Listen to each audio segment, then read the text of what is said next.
그런즉 우리가 무슨 말을 하리요? 율법이 죄냐? 그럴 수 없느니라. 율법으로 말미암지 않고는 내가 죄를 알지 못하였으니 곧 율법이 탐내지 말라 하지 아니하였더라면 내가 탐심을 알지 못하였으리라.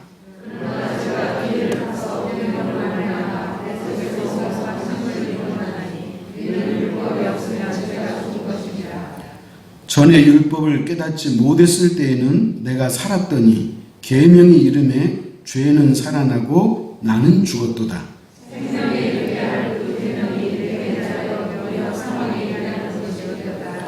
죄가 기회를 타서 계명으로 말미암아 나를 속이고 그것으로 나를 죽였는지라.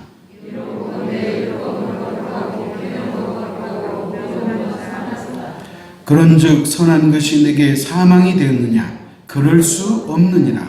오직 죄가 죄로 드러나기 위하여 선한 그것으로 말미암아 나를 죽게 만들었으니 이는 계명으로 말미암아 죄로 심히 죄되게 하려 함이라. 아멘. 제가 지난 시간에 그리스도인이 무엇인가에 대해서 설명을 드렸어요. 그리스도인은 세 가지로부터 자유하다 그랬잖아요. 첫째는 뭐예요? 죄로부터 자유예요. 우리는 다 죄인이고 죽을 수밖에 없었지만 예수 그리스도가 나의 죄값을 대신 치러주셨기 때문에 이제는 죄의 멍에를 우리가 맬 이유가 없어요.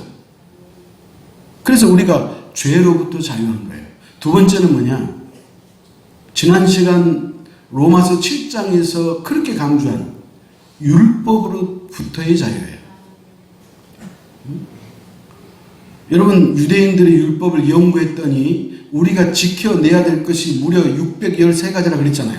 그러면 우리가 하나님으로부터, 다시 말하면 하나님의 의에 도달하려면, 하나님으로부터 우리가 의롭다고 인정을 받으려면 613가지를 지켜야 되는데 우리가 지킬 사람이 한 사람도 없다는 거예요. 그래서 예수 그리스도가 우리의 율법을 완성해 주시고, 그래서 우리로 하여금 율법으로 자유케 하셨음을 믿으시기 바랍니다. 그래서 그리스도인은 율법에서부터의 자유예요. 그 다음에 세 번째는 뭐예요? 영원한 죽음, 영원한 사망으로부터의 자유예요. 저와 여러분은 이 땅에 살다가 한 번 육신은 죽지만 우리는 예수 그리스도가 이 땅에 부활하시면 잠자는 자들이 다시 부활할 줄 믿으시기 바랍니다. 우리는 죽지 않아요. 우리는 영생이에요. 그렇기 때문에 사망으로부터의 자유예요. 이런 축복을 갖고 있는 사람이기 때문에 우리가 어떻게 살아야 돼요? 감사하는 거예요. 기뻐하라는 거예요. 오늘 아침에 새벽 기도에 제가 말씀을 드렸는데 이스라엘 사람들에게는 7가지 절기가 있다고 그랬잖아요. 7가지 절기가 뭐냐? 그것은 명절이에요. 여러분, 우리가 추석 명절, 설 명절 기쁘잖아요. 근데 그들도 그 명절을 기쁘게 보내는데 그 명절의 결정적인 이유가 있는데 그건 뭐냐? 하나님 앞에 감사하는 거예요. 사랑하는 성도 여러분, 오늘 우리의 상황이 그렇게 썩 좋다고 말할 수는 없지만 그러나 저와 여러분의 마음속에 감사와 기쁨이 충만할 수 있기를 축복합니다. 자, 또 한 가지, 그리스도인은 확실한 신앙 고백이 있어야 돼요. 다시 말하면 그리스도인이 믿어야 될 것이 두 가지가 있는데 그 중에 하나가 뭐냐? 십자가예요. 십자가. 예수 그리스도의 십자가를 믿어야 돼요. 예수 그리스도가 나를 위해서 죽으셨다는 이 사실을 고백해야지. 그래서 그분이 나의 구원자인 것을 고백해야지 여러분의 믿음이 살아있는 믿음인 것을 믿으시기 바랍니다. 여러분, 교회 다닌다고 해서 믿음이 있는 게 아니에요. 교회 다닌다고 해서 구원받는 게 아니에요. 예수 그리스도가 나를 위해서 십자가에 죽으셨다는 이 사실을 받아들이고 믿어야지 구원받는 거예요. 여러분, 이것이 얼마나 중요한지 아세요? 제가 전에도 말씀드렸지만은 제가 중앙교회 부목사를 했을 때 담임 목사님이 세례 교육을 하는 거예요. 부교육자는 옆에 있어요. 장로님도 옆에 있어요. 근데 약간 모자란 청년이 한 분 있었어요. 편 이렇게 해서 죄송한데 어떻게 표현해야 될지 모르겠네. 하여튼 약간 부족한 친구예요. 그래도 세례를 받으려니까 세례교육 나온 거예요. 그런데 작년에도 떨어지고 재작년에도 떨어졌어요. 근데 올해 또 왔어요. 그러면 우리 같으면 아이 목사님이 그냥 저 친구 뻔히 아니까 그냥 사랑으로 세례 주지 말이야. 근데 그때 그 담임 목사님이 상당히 깎아는 분이거든. 원리 원칙을 아주 충실히 지키는 분이셨어요. 그러니까 이 친구는 떨어지고 그래도 또 그 다음에 와가지고 또 세례교육 받아요. 그러면 세례교육을 하고 이제 문답하잖아요. 그런데 어떤 문답보다 가장 중요한 게 뭐냐면 예수 그리스도는 살아계신 하나님의 아들이시오 나의 구주인 것을 믿습니다. 이 고백이 있어야지 세례를 줘요. 예수 그리스도는 살아계신 하나님의 아들이요 나의 유일한 구원자인 것을 믿습니다. 이 고백이 될 때 세례 주는 거예요. 근데 중학교니까 상당히 컸거든요. 크잖아요. 그러니까 세례 받는 사람이 한 20명 이상 돼요. 교육받는 사람이. 그러면 목사님은 의도적으로 이 친구를, 이 청년을 맨 나중에 시켜요. 왜? 22명이 다 고백하잖아요. 그러니까 듣고 배우고 알아라고. 그런데 그걸 못해. 그걸 못해. 그러면 또 어떻게 해야 돼요? 또 시켜요. 그러니까 우리는 막 옆에서 그냥 마음속으로 기도해요. 저 친구가 그냥 저걸 쉽게 한번 고백했으면 좋겠다. 아니 근데 이걸 딱 고백하는 거예요. 그래서 그때 이 친구 세례 받았어요. 사랑하는 성도 여러분, 무슨 얘기예요? 예수 그리스도의 십자가의 구원이 그렇게 중요하다는 거예요. 그것을 믿어야지 구원받는 거예요. 그 다음 또 한 가지, 그리스도인이 진짜 믿어야 될 그 두 번째는 뭐냐?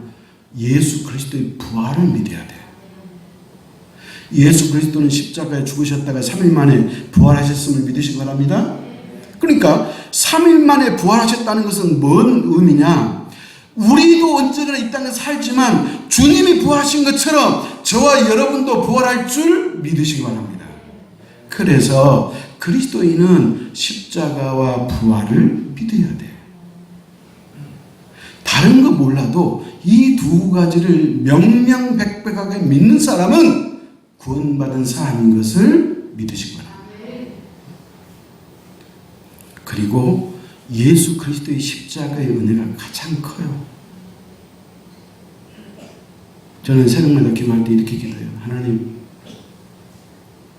나의 노력과 열심과 수고와 땀방울로 내가 이 땅을 살아가는 것이 아니고 하나님이 공급해 주시는 은혜를 먹고 삽니다. 오늘도 이 하루를 살아갈 수 있는 은혜를 나에게 주십시오.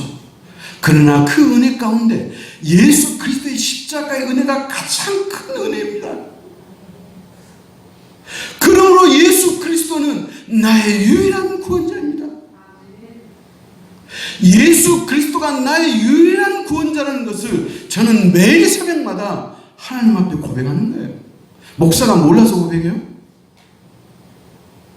그러나 그 은혜가 크거든. 예수 그리스도는 나의 유일한 구원자. 그것을 어찌 잊겠어요?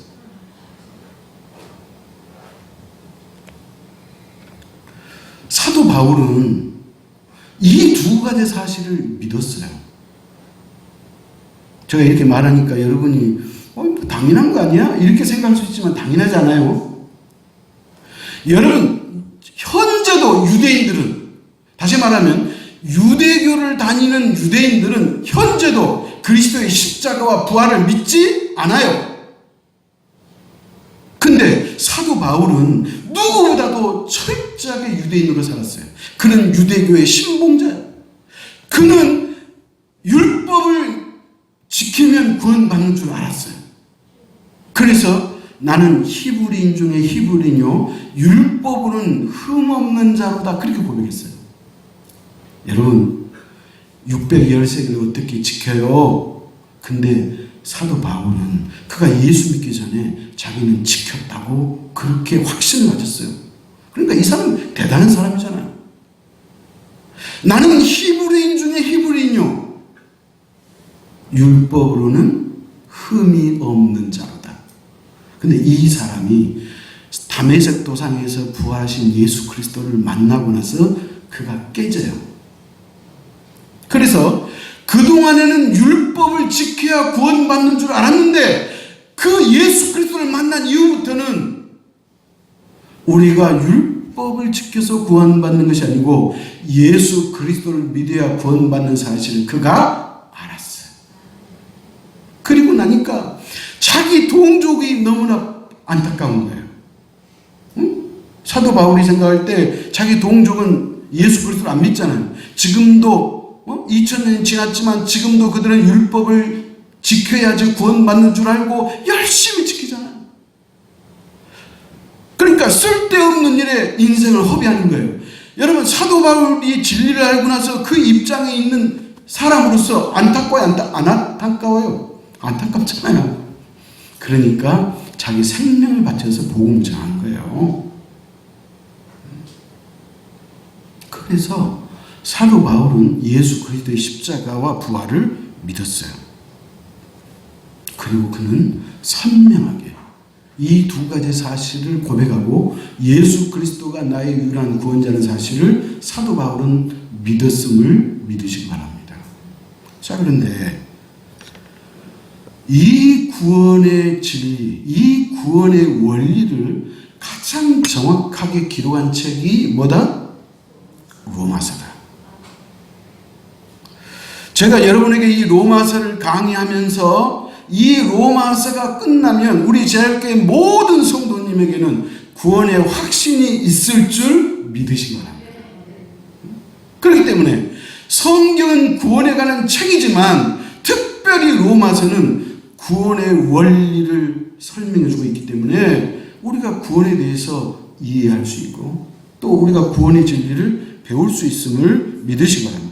그렇기 때문에 로마서 6장은 죄로부터의 구원을 설명하고 로마서 7장은 율법으로부터의 구원을 설명하고 로마서 8장은 사망으로부터의 구원을 설명하는 거예요. 지금 우리는 몇 장을 읽어요? 지금 7장을 공부하고 있잖아요. 지난 시간에 말씀드린 것처럼 로마서 7장은 가장 어려운 장이라고 그랬어요. 여러분, 이 7장을 이제 넘어가면 7장을 이해하고 가면 그 나머지 장은 다 이해할 수 있어요.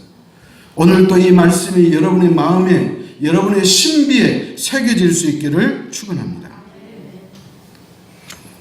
자, 그렇다면 그리스도인은 율법을 지켜서 구원받는 것이 아니고 예수 그리스도를 믿어야 구원받는다 그랬잖아요. 그러면 이제 우리가 오늘 7절에 들어가기 전에, 로마서 7장 7절에 들어가기 전에 우리가 한 가지 의문점이 있어야 돼. 질문이 있어야 돼. 어떤 질문이 있어야 될까요? 아니, 율법이 그렇게 나쁜 것인가? 율법은 문제가 있는 것인가? 이제 그런 질문이 있어야 한다는 거예요. 왜 그러냐면 율법으로 구원을 받을 수 있다 없다? 없기 때문에 그래요. 아니, 하나님께서 율법으로 구원을 받을 수 없다면 도대체 뭐 하려고 우리에게 주신 거야? 아, 이제는 율법을 버려도 되겠네? 율법으로 구원받지 못하고 예수 그리스도를 믿어야 한다 그러니까 나는 예수만 믿겠어. 나 율법 이제 필요 없어. 그렇게 생각하는 사람이 있는데 그런 사람들은 뭐다? 오해다 그 말이야, 오해다. 제가 지금 여러 번 이 얘기를 해요. 그래서 우리가 율법으로부터 자유를 얻었다 그랬죠. 지난 시간에 우리가 율법은 우리의 옛 남편이고 예수 그리스도는 우리의 새 신랑이라 그랬잖아요. 과거의 남편은 이제 없어지고 새로운 남편이 예수 그리스도와 함께 사는 자라고 이야기했잖아요. 그렇기 때문에 그러면 율법은 뭐가 문제가 있구나. 그래서 율법을 우리가 버려도 되겠네? 도대체 율법은 왜 우리에게 주시는 거야? 이런 의문점들이 우리에게 있을 수밖에 없다 그런 말이야. 더더군다나 우리가 율법으로부터 자유하자고 그렇게 성경은 말하잖아요. 도대체 그런 의미가 뭐냐? 우리가 그런 질문을 가져야 된다 그런 얘기예요. 그래서 사람들이 이렇게 딱 단정을 해요. 율법은 나쁜 것이거나 아니면 문제가 있는 것 둘 중에 하나겠지. 그렇게 생각해 버린다는 거예요. 자, 율법이 그런 것인지 그렇지 않는 것인지 오늘 7절에 설명해 줘요. 7절 같이 한번 읽습니다. 그런즉 우리가 무슨 말을 하리요? 율법이 죄냐? 그럴 수 없느니라. 율법으로 말미암지 않고는 내가 죄를 알지 못하였으니 곧 율법이 탐내지 말라 하지 아니하였더라면 내가 탐심을 알지 못하였으리라. 자, 여러분 다 알 필요 없어요. 서두에 그러잖아요. 그런즉 우리가 무슨 말 하리요? 율법이 죄냐? 그 다음에 여러분이 말씀하셔야지. 그럴 수 없느니라. 아니 율법으로부터 자유하자, 우리가 율법을 버리자, 율법은 우리 옛 남편이라고 그렇게 설명하니까 율법이 나쁘거나 문제가 있거나 그럴 줄 알았는데 성경은 뭐라 그래요? 율법이 죄냐? 율법이 나쁘냐? 그럴 수 없느니라. 그렇지 않다는 거예요. 여러분 율법 그렇지 않아요? 그러면 율법은 우리에게 어떤 기능이 있고 역할을 주느냐? 오늘 로마서 7장에서도 또 그 얘기를 해요. 똑같은 얘기예요. 율법의 기능 첫 번째는 뭐냐? 율법은 죄가 무엇인지를 깨닫게 한다는 거예요.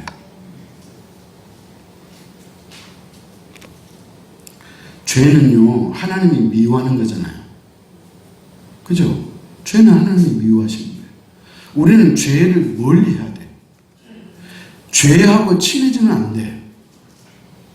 그렇기 때문에 우리가 죄로부터 해방을 받아야 된다는 말은 그것은 우리가 이해할 수도 있고 충분히 납득이 돼요.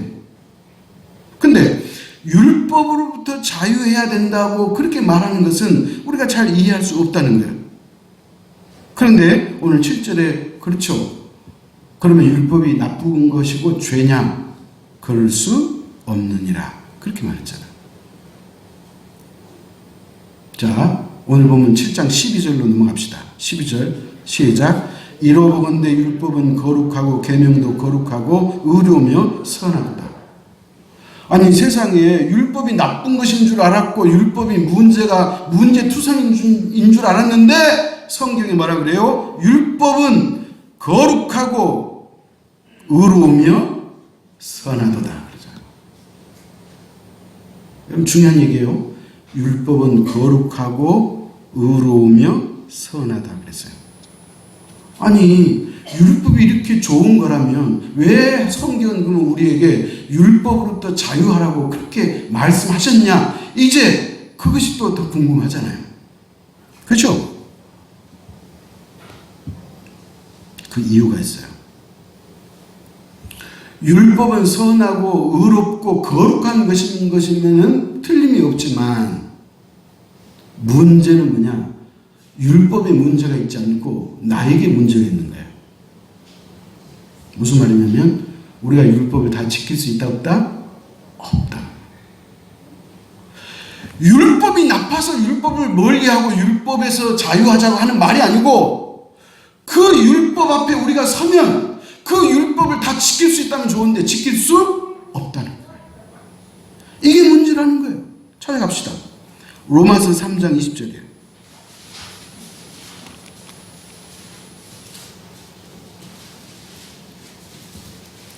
로마서 3장 20절 같이 읽습니다. 그러므로 율법의 행위로 그의 앞에 의롭다 하심을 얻을 육체가 없나니 율법으로는 죄를 깨달음이니라. 사랑하는 성도 여러분이요, 율법의 행위로 의롭다함을 받을 육체가 있다 없다? 없다. 그러니까 이미 이 땅을 살다 간 사람들이나 아니면 현재 살고 있는 사람 가운데 단 한 사람도 율법을 지킴으로 구원받을 사람이 있다 없다? 없다는 것을 성경이 우리에게 보여주고 있는 거예요. 왜 그래요? 율법이 나빠서가 아니고 율법이 뭔가 부족해서가 아니고 우리가 율법을 못 지켜서 그런다는 거예요. 저와 여러분 율법을 지켜낼 수 있는 능력이 우리에게 없어요. 그러니까 율법의 문제가 아니고 누가 문제예요? 내가 문제예요, 내가. 자, 그런데 오늘 이 성경에서 우리에게 정말 강조하고 싶은 것이 있는데, 자, 7절 하반절에 이 얘기 있죠. 7절 하반절, 율법으로 말미암지 않고는, 거기서부터 우리 읽겠습니다. 시작.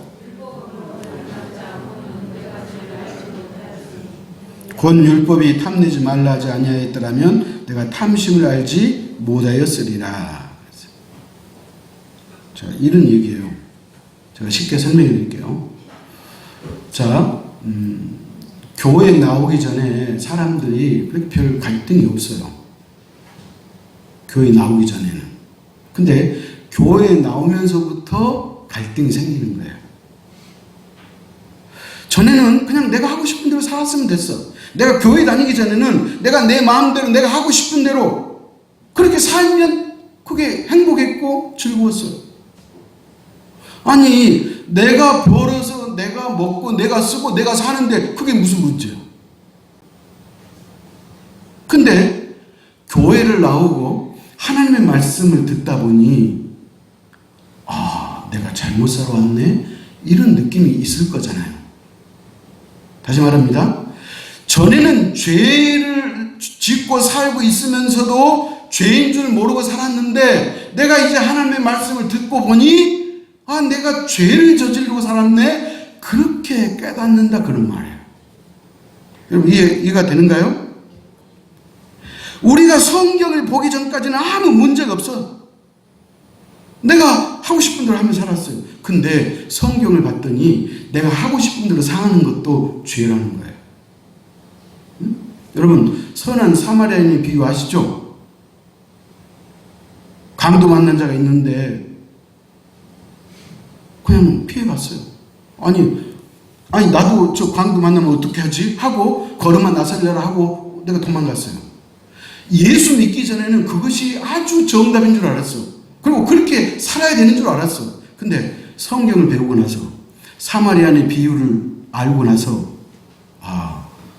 그 다친 사람이, 강도 많은 사람이 쓰러져 있으면 저 사람을 두고 가면 그것은 내가 죄 짓는 것이구나. 그렇게 갈등한다는 거예요. 여러분, 우리나라 법에도 이 법이 있어요. 사마리아 법이 있어요. 사마리아 법. 사마리아인의 법이 뭔지 아시죠? 내가 누군가를 도울 수 있는 형편이 있음에도 불구하고 그 사람을 돕지 않아가지고 그 사람이 사망하거나 큰 일을 당하면 그 사람이 잡혀가요. 이 법을 어디서 만들었어요? 성경을 인용해서 만든 거예요. 전에는 우리가 하나님의 법 없이도 잘 살았어요. 근데 이제 성경을 배우다 보니까, 하나님의 말씀을 배우다 보니까 이제 함부로 살 수 없는 거예요. 마음의 음욕을 품는 것도 간음이다 그랬거든요. 다시 말하면 옛날에는 어떤 행위를 가지고 죄를 짓지 않을 때는 죄가 아니었는데, 이제는 우리 마음속에 어떤 동기가 잘못돼도 성경은 그걸 뭐라고 얘기해요? 죄라고 이야기하는 거예요. 그러니까 뭐예요? 사람들이 갈등하는 거예요. 사랑하는 성도 여러분, 그러니까 율법이 필요해요? 필요하잖아요. 필요해요. 하나님의 법인 율법이 없을 때는, 내가 율법을 모르고 살았을 때는 죄를 짓고 있음에도 불구하고 죄인 줄도 모르고 내 마음대로 그렇게 사는 것이고 좋은 것이 좋은 거라고 생각했는데, 내가 예수를 믿고 나니까 이렇게 살아서는 안 되겠다는 것을 깨닫게 되잖아요. 아멘? 그래서 율법은 우리가 죄를 죄인 것을 알게 하는 것이 율법인 것을 믿으시기 바랍니다. 그래서 율법을 하나님 우리에게 주셨어. 우리가 율법을 지킴으로 구원받을 수는 없지만, 그러나 율법이 죄를 깨닫게 해주기 때문에 우리에게 필요한 것이다, 그런 말이에요. 자, 그 다음에 두 번째요. 율법의 기능은 뭐냐? 율법이 죄를 더 짓도록 충동질한다는 거예요. 이게 상당히 이게 어려운 얘기예요. 자, 8절 같이 읽습니다. 8절. 그러나 죄가 기회를 타서 계명으로 말미암아 내 속에서 온갖 탐심을 이루었나니 이는 율법이 없으면 죄가 죽은 것이니라. 자, 이것도 제가 이해를 하기 위해서 제가 설명해 드립니다. 여러분, 창세기 3장이 무슨 장이에요? 제목을 붙인다면 타락장이잖아요. 최초의 인류의 조상이었던 아담과 하와가 타락해서 죄가 이 땅에 들어온 그 사건이 기록된 말씀이 창세기 3장이에요. 그랬어요. 근데 아담과 하와에게 하나님의 말씀이 없을 때는 그냥 그렇게 살면 됐어요. 걱정 없이 살았어. 근데 하나님이 어느 날 아담과 하와에게 법 하나를 줘요. 무슨 법이에요? 너가 에덴 동산 안에 있는 모든 나무의 실과는 네가 임으로 따먹되 동산 중앙에 있는 선악을 알게 하는 나무는 따먹지 말라. 너가 그 열매를 따먹으면 정녕 죽으리라. 이 법을 누구에게 줬어요? 아담과 하와에게 딱 줬어요. 그게 무슨 일이 일어나죠? 그 법이 없을 때는 아무 근심 걱정 없이 살았는데 그 법이 딱 자기 안에 들어오니까 무슨 생각이 들었어요? 선악과에 대해서 괜히 관심을 가는 거예요. 응? 그리고 그 선악과가 어떻게 보였다 그래요? 보암직하고 먹음직하고 지혜롭게 할 만큼 탐스럽기도 하다는 그 충동이 생겼다는 거예요. 결국 따먹어요, 안 따먹어요? 따먹었다는 거예요. 여러분, 그 얘기예요. 자, 여러분, 어거스틴 아시죠? 망나니였던 사람이 자기 어머니의 기도를 통해서 성인이 됐던 사람이 성 어거스틴이고, 이 사람은 성자이면서 유명한 신학자예요. 근데 이 사람의 고백록에 어떤 내용이 있냐면 이런 거예요. 어거스틴이 어느 날 친구들과 함께 과일, 배 있죠, 배밭에 배서리를 하러 갔어요. 여러분 다 서리한 경험 있죠? 저는 옛날 우리 동네 복숭아밭 서리를 했습니다. 저는 옛날 우리 동네 가지밭, 가지서리 해가지고 접혀가지고 할아버지 집에 가가지고 무릎 꿇고 빌었던 적이 있어요. 이 어거스틴도 서리를 했어요. 그래서 그 배를 몽땅 떠왔다네요. 근데 남의 밭에 가서 서리해 온 것이기 때문에 이것을 막 누구에게 자랑 삼아서 줄 수가 있어요? 없어요? 없어. 그래서 자기만이 아는 곳에 이 배를 숨겨놨어요. 근데 그 배를 다 먹었을까요? 못 먹었을까요? 다 못 먹었어. 그리고 막 배를 자기가 키운 강아지도 주고 누구도 주고 막 던지기도 하고 막 이랬다는 거예요. 그랬는데 이 어거스틴이 예수 그리스도를 만나고 나서 그가 이제 신학자가 되고 나서 자기 청년 시절을 회상해 보는 거예요. 그때 그가 뭐라고 얘기하냐면 이렇게 이야기해요. 내가 왜 그때 배밭에 가서 서리를 했을까? 배가 고파서 서리를 했을까? 아니라는 거예요. 자기 집이 부자였기 때문에 배가 고파서 서리한 것은 아니에요.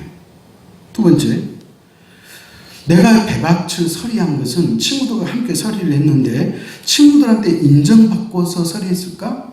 생각해 보니까 약간의 그런 동기는 있긴 있는데 그렇다고 해서 그게 정답이 아니더라는 거예요. 그것도 아니었다는 거예요. 인정받고 싶어서 배밭 서리하지 않았다는 거예요. 그렇다면 진짜 서리한 이유는 뭐냐? 그는 훔치고 싶은 무언가 도둑질하고 싶은 그 욕망 때문에 배밭을 서리했다. 그렇게 말하는 거예요. 사랑하는 성도 여러분, 율법이 있기 전에는 우리에게 그런 충동이 없다가 율법이 있음으로 말미암아 그런 충동이 생겼다는 거예요. 좀 뭔가 이상하죠? 자, 여러분 이렇게 생각하면 돼요. 부모가 공부해라 하면 공부하고 싶은 마음이 막 생겨가지고 막 머리를 찌끈 올가매고 공부하던가요? 아니요. 부모가 공부해라 그러면 공부하다가도 그냥 하기 싫어. 야, 네가 고3인데 지금 그럴 시간 있느냐? 응? 핸드폰으로 너 지금 게임하고 있냐? 하고 엄마가 나무라면 그는 게임이 더 하고 싶은 거예요. 그런 욕망이 우리 누구에게나 다 있다는 거예요. 그러니까 이게 죄의 특성이에요. 특성. 다시 말합니다. 그렇기 때문에 전에는 이러한 그 욕구, 이런 죄에 대한 욕망에 대해서 전혀 몰랐다가 하나님의 법을 알고 하나님의 말씀을 알게 되면서부터 우리 속에서 이 죄가 자리 잡고 이 죄가 이 죄를 지으려고 하는 그런 충동들이 발광하고 있구나, 이것을 알게 된다는 거예요. 그럼 어떻게 해야 돼요?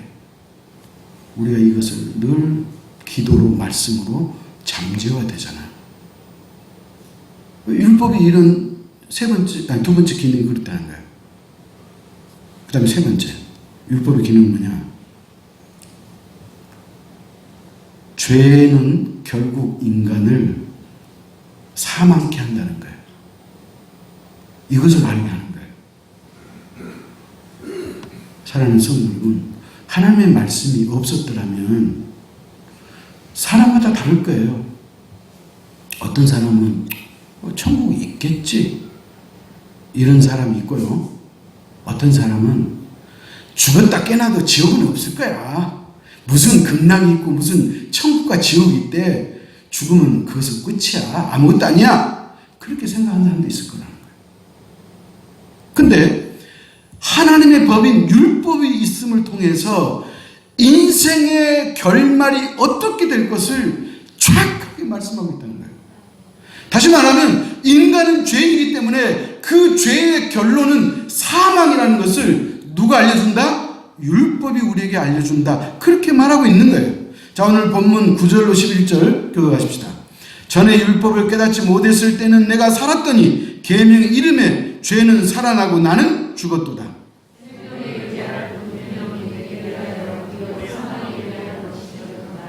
죄가 기회를 타서 계명으로 말미암아 나를 속이고 그것으로 나를 죽였는지라. 여러분, 이 말씀이 상당히 의미가 있어요. 자, 9절 보십시다. 전에 율법을 깨닫지 못했을 때는, 이 말이에요. 전에 율법을 깨닫지 못했을 때는, 그 말은 뭐예요? 하나님의 말씀이, 성경을 내가 전혀 알지 못했을 때는 그런 말이에요. 내가 예수 믿기 전에는 그 말이에요. 내가 예수 믿기 전에는 어떻게 했어? 내가 살았더니. 그러니까 아무것도 모르니까 자기가 최고인 줄 알고 자기가 살았다, 그런 말이에요. 근데 계명의 이름에 하나님의 말씀을 이제 배우고 깨달았더니 죄는 살아나고 나는 죽었도다. 전에는 죄인 줄 몰랐던 그 죄들이 이제는 속에서 들어 일어났다, 그 말이야. 죄는 살아나고, 그 말이야. 그리고 자기의 운명이 뭐다?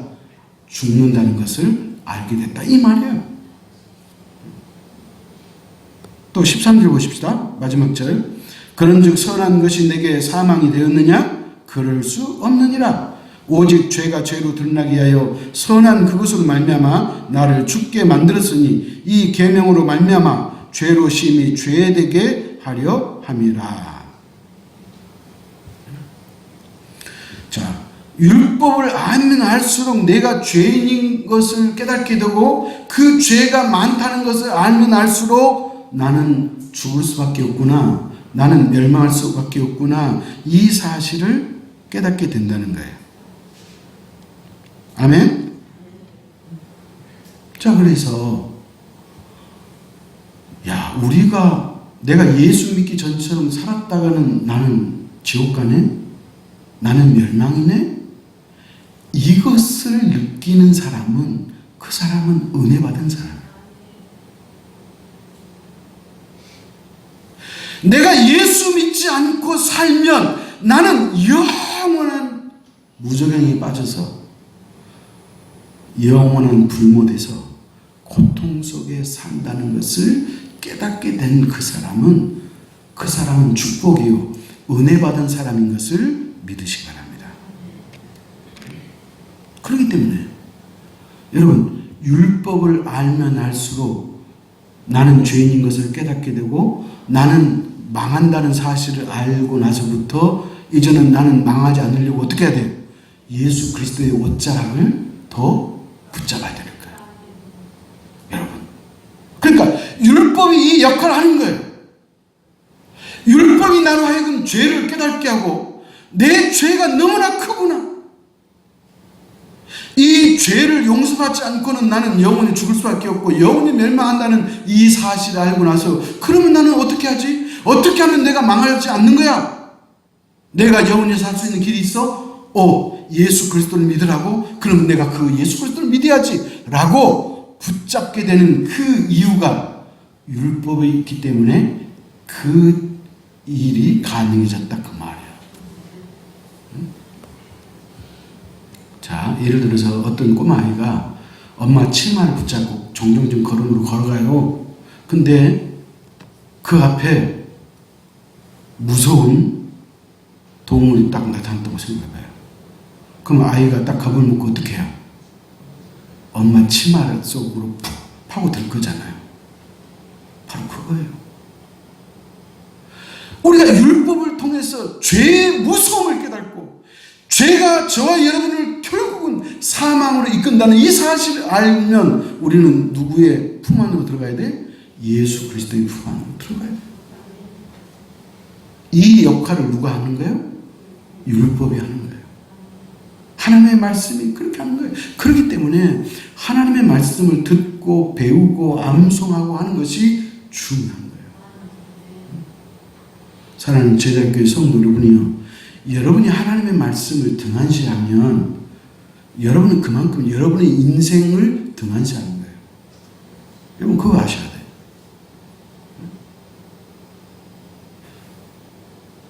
나를 그냥 가만히 놔둬버리는 거예요. 사단은 우는 사자처럼 산길 자를 찾고 있는데 나는 그냥 펑퍼짐하게 누워있어. 물어가면 가든지 말든지.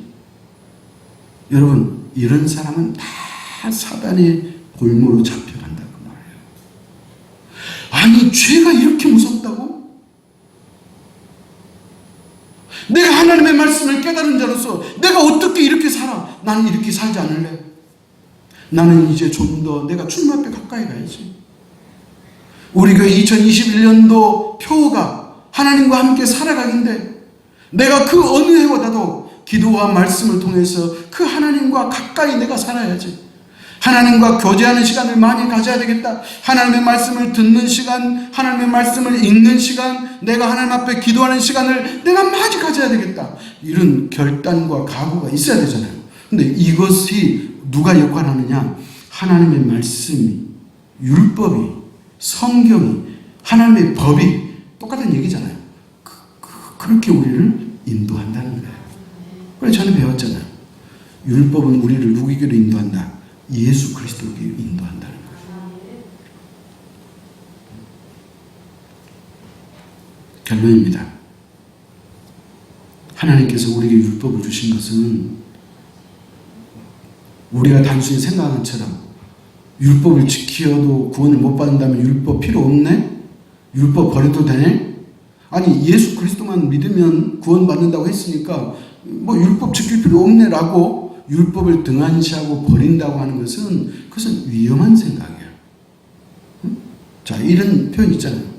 아니 부모가 어련히 알아서 자식에게 좋은 걸 줄 줄 모르겠어요? 여러분의 자녀가 이제 2학기, 대학교 2학기에 등록하게 되면 부모는 미리서 뭘 준비해놔? 등록금 준비하잖아요. 아니 인간의 부모도 자식을 위해서 그렇게 좋은 걸 줄 줄 아는데 하물며 하나님일까 보냐는 거예요. 사랑하는 성도 여러분, 하나님이 율법을 주실 때는 그냥 주셨겠어요?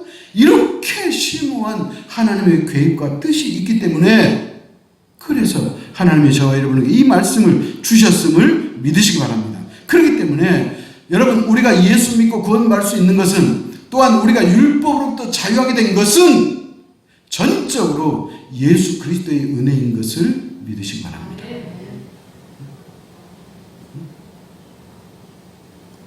그냥 우리가 예수 믿는 게 아니에요. 제가 한 말씀만 더 드리고 마치겠는데, 여러분 생각해 보세요. 우리가 구원을 받는 길이, 이렇게 표현하면 안 되겠고요. 우리가 하나님으로부터 의롭다고 인정받는 길은 딱 두 가지가 있어요. 하나는 율법을 지키는 방법이 있어요. 왜? 하나님의 저울에 합격하려면 613가지라는 율법을 지켜내면 합격이에요. 근데 율법을 다 지킬 육체가 있다 없다? 없다 그랬잖아요. 그러니까 그 방법은 있기는 있는데 우리에게는 아무 힘을 발휘할 수 없어요. 그러면 또 다른 한 가지 방법이 있죠. 그건 뭐예요? 예수 그리스도를 믿는 거예요. 그러니까 우리가 예수 그리스도를 믿음으로 구원을 받는 거예요. 그래서 이 예수 그리스도가 나의 구주라는 사실을 알면 그 순간부터 이분과 친해져야 되잖아요. 나를 아시고 나를 찾아오시고 나를 위해서 나 대신 십자가에 죽어주시고 나에게 온갖 필요한 것들을 다 공급해 주시고 내가 유경에 있을 때 그 주님은 나에게 찾아오셔서 나를 품어주시고 내가 멀리 주님을 떠나가게 되면 주님께서 오라고 손짓해 주시고 내가 기도하지 않으면 예수 그리스도가 하나님 보좌 우편에서 나를 위해서 단시간에 기도해 주신 그분을 우리가 사랑해야 되잖아요. 그분에게 우리가 좀 정성을 좀 드려야 되잖아요. 근데 왜 그분을 그렇게 함부로 대하고 그분을 왜 그렇게 여러분이 냉대하세요? 응? 여러분 예수 그리스도가 우리에게 그런 대접 받아야 되겠어요? 여러분 생각해 봐요. 예수 그리스도는요, 저와 여러분을 구원하시려고 율법을 완성시키신 분이에요. 자, 다시 한번 말씀드립니다. 예수 그리스도는 저와 여러분을 구원하시려고 우리가 지킬 수 없는 그 율법을 누가? 예수 그리스도가 대신 지켰다니까요? 그래서 예수 그리스도는 율법의 마침이라 그렇게 말하는 거예요. 다시 말하면 하나님께서 요구하는 모든 율법을 예수 그리스도가 충족시켰다고 말해요. 그럼 어떻게 했느냐? 뭐 간단해요. 죄의 싹은 뭐다? 사망이라. 이게 율법이에요. 하나님의 법이에요. 죄의 싹은 뭐다? 사망이라. 예수님께서 야, 다 모여봐. 내가 오늘 이 시간 이후부터 너희들의 죄를 다 용서해 줄게. 자, 이제 너희들의 죄는 없다. 시작! 이렇게 우리 용서해 준 거 아니잖아요. 죄의 싹은 사망이라고 했잖아요. 그래서 그 율법을 이루기 위해서 예수 그리스도가 죄 없으신 그분이 나 대신 십자가에 죽어주신 거예요. 그러니까 예수 그리스도는 율법을 완성하신 거예요. 예수 그리스도는 율법의 마침이 되신 거예요. 예수 그리스도는 모든 율법의 요구를 충족시켰어요. 무엇 때문에? 저와 여러분을 구원하시기. 이런 예수 그리스도, 이분을 사랑하시고 이분을 부르시고 이분과 친해질 수 있기를 축원합니다. 기도하겠습니다. 좋으신 하나님 아버지, 어리석고 우둔한 저희에게 하나님이 일찍이 찾아오셔서 너는 내 것이라고 이마에 인을 쳐주시고 예수 그리스도의 십자가의 보혈로 우리의 모든 죄를 다 용서해 주시고 그리고 이와 같은 구원의 원리를 하나님의 말씀인 성경의 기록에 놓으시고 그 구원의 원리를 우리로 하여금 깨닫게 하시고 이해케 하시니 하나님 감사합니다. 율법과 복음, 율법과 믿음의 관계가 무엇인지, 하나님은 어떤 원리를 가지고 우리를 구원해 주셨는지를 알게 하시고 깨닫게 하시니 하나님 감사합니다. 하나님이 이렇게 우리를 알뜰하게, 하나님께서 이렇게 우리를 아주 디테일하게, 섬세하게 사랑하신 하나님 아버지를 찬양합니다. 하나님은 우리를 구원하시려고 성실하게 모든 일을 이루어 주셨는데 우리는 하나님 앞에 성실하지 못했음을 용서하여 주옵소서. 아버지 감사합니다. 그리스도의 십자가의 은혜로 나를 구원해 주셨음을 감사하고 이제는 다른 데 기웃거리지 않게 하시고 예수 그리스도 그분이 내 안에 내가 그분 안에 거하게 해주셔서 우리의 삶이 복되고 아름다울 뿐만 아니라 영원한 천국을 소망하는 우리 자유교회 모든 성도가 될 수 있도록 축복하여 주옵소서. 예수님의 이름으로 기도하옵나이다. 아멘.